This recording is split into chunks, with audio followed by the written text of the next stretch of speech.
जहाँ शादियाँ जन्नत का पैगाम लाती हैं, वहीं राधिया के लिए यह शादी नर्क का दरवाजा बन चुकी है। कल हमने देखा प्रथम ने फूलों की नहीं बल्कि हिंसा की माला डालकर पूरी दुनिया को दिखा दिया कि उसका मकसद प्यार नहीं नफरत है। मन अति सुंदर के आज के एपिसोड में राधिया मासूमियत से सब रस्में निभा रही होगी और प्रथम मन ही मन कहेगा नर्क में तुम्हारा स्वागत है। गृह प्रवेश की रस्मों के बाद जैसे ही दरवाजे बंद होंगे असली सच सामने आ जाएगा। प्रथम अपना मुखौटा उतार देगा, वह साफ साफ कहेगा तुम इस घर की बहू नहीं मेरी कैदी हो। यह शादी एक इश्क नहीं बल्कि एक इंतकाम है। राधिया के सवालों का जवाब सिर्फ उसकी खामोशी और नफरत भरी आंखें देगी। मित्तल परिवार का ठंडा बर्ताव उसे एहसास दिला देगा कि यह सुनहरा घर अब उसकी जेल है। अब सबसे बड़ा सवाल यही है कि आखिर प्रथम की इस नफरत के पीछे कौन सा राज छुपा है। प्रथम राधिया के शादी में निहारिका का अकाल चलाई, राधिया के ऊपर गोली ले लिया, अपना बदला निहारिका ने ओम जी को। आ गया गुस्सा तुरंत, ओम जी अपने निहारिका को करवा देंगे पुलिस के हवाले। मित्तल भवन में शहनाई बज रही थी, हर तरफ सजावट और रोशनी से घर महल की तरह जगमगा रहा था।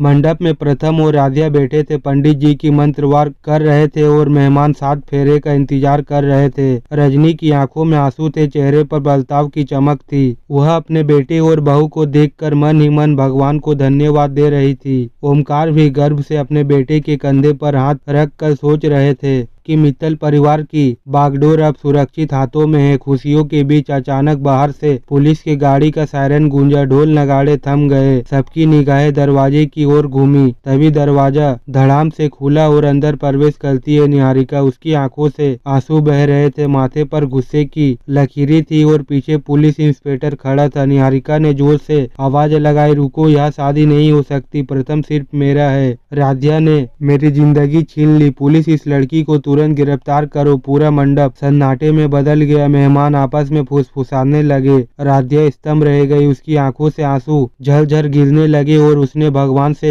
मन ही मन सवाल किया कि यह सब उसके साथ ही क्यों हो रहा है। पुलिस इंस्पेक्टर ने कहा कि उन्होंने शिकायत मिली है कि राधिया ने धोखे से इस शादी की साजिश की है और उसे थाने ले जाना पड़ेगा। जैसे ही पुलिस राधिया की ओर बढ़ी, प्रथम अचानक खड़ा हो गया। उसने राधिया का हाथ कसकर पकड़ लिया और गरजते हुए बोला कि कोई भी उसकी पत्नी को हाथ नहीं लगाएगा। यह शादी उसकी दिल की चाहत है, अगर राधिया को गिरफ्तार करना है तो पहले उसे गिरफ्तार करना होगा। ओमकार भी आगे आए और सख्त आवाज में बोले कि यह शादी उनकी मर्जी से हो रही है और इसमें किसी बाहरी का दखल बिल्कुल बर्दाश्त नहीं किया जाएगा। निहारिका हर मानने वाली कहाँ थी, वह सीधे दादी के पैरों में गिर गई और रोते हुए बोली, दादी देखिए आपकी पोती के साथ कितना बड़ा धोखा हुआ है। मैं और प्रथम बचपन से साथ थे, हमेशा से एक दूसरे से शादी करने का सपना देखा था और अब यह लड़की बीच में आकर सब छीन रही थी। दादी गुस्से से कांपने लगी। उन्होंने राधिया की ओर इशारा किया और कहा कि उन्होंने पहले ही कहा था यह छोटे घर की लड़की बर्बादी लाएगी और देखो आज उनकी बात सच हो गई। इसने पूरे खानदान की इज्जत मिट्टी में मिला दी। रजनी हाथ जोड़कर बोली कि माँ जी आप गलत समझ रही है, राधिया निर्दोष है। लेकिन दादी गरज कर बोली, चुप रहो रजनी, मैंने आंखें के सामने मेरी पोती का हक छीन लिया गया और तुम इस लड़की का पक्ष ले रही हो। इतना बड़ा फैसला मुझसे पूछे बिना कर लिया। ओमकार ने गहरी सांस ली और सबके सामने कहा कि अब सच्चाई छुपाना ठीक नहीं है। असलियत यह है कि निहारिका ने पंडित को पैसे देकर कुंडली में अपना नाम लिखवा दिया था। असली दुल्हन हमेशा से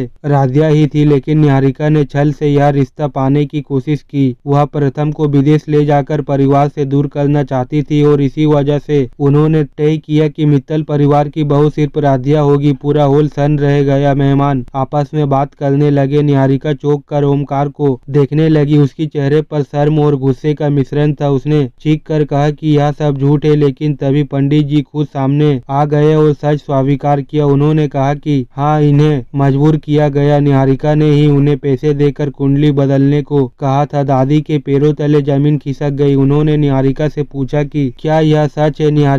निहारिका सिसकते हुए बोली, हाँ मैंने सब प्यार में किया था, मैं प्रथम को खो नहीं सकती थी। प्रथम आगे बढ़ा और साफ लहजे में कहा कि प्यार जबरदस्ती से नहीं होता। उसने निहारिका को दोस्त समझा, लेकिन उसका दिल हमेशा से राधिया का था और रहेगा। अब उसकी जिंदगी सिर्फ राधिया की है। राधिया आंसुओं में भीगी आंखों से प्रथम को देख रही थी। पुलिस इंस्पेक्टर ने सारे बयान सुने और कहा कि यह शादी कानूनी तौर पर सही है। उन्होंने यह गलत शिकायत में बुलाया गया था, अब उन्हें वापस जाना होगा। जैसे ही पुलिस निकली, पंडित जी ने आखिरी आखिरी मंत्र पढ़े प्रथम और राधिया 7 फेरे लेकर पति पत्नी बन गए। शहनाई फिर से गूंज उठी, सब लोग तालियां बजाने लगे, खुशियां लौट आई। लेकिन एक कोने में खड़ी निहारिका की दुनिया बिखर चुकी थी। उसकी आंखों से आंसू थमने का नाम नहीं ले रहे थे। उसके होंठ बस यही कह रहे थे कि प्रथम तुम मेरे थे और मेरे ही रहोगे।